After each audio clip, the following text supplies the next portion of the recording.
பெண் குழந்தைகளுக்கு 12, 13 வயசில் பெரிய குழந்தைகள் ஆனத்துலேருந்து நிறைய கீரைகள், காலிஃப்ளவர், கோஸு, அவரைக்காய், அதுக்கப்புறம் இந்த சௌச்சௌ, இந்த மாதிரி பச்சை காய்கறிகளை நிறைய வேக வச்சு அல்லது பயத்தம்பருப்பு போட்டு அல்லது தேங்காய் கூட குழந்தைகளாக தான் போட்டு அந்த மாதிரி நிறைய காய்கறிகள் வயிற்றுக்கு நிறைய சாப்பிடணுங்கிறத நம்ம கம்பல்சரியாக அவளுக்கு நம்ம சொல்லி கொடுக்கணும்.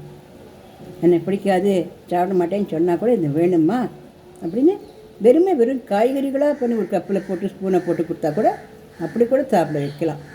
இல்லைனாக்கா காய்கறிகள் தோசையாக, இல்லை காய்கறிகள் பஜ்ஜியா, எப்படியோ ஒன்று அந்த காய்கறிகள்ங்கிறது வயிற்றில் அந்த பெண் குழந்தைகளுக்கு போயிட்டே இருக்கணும்.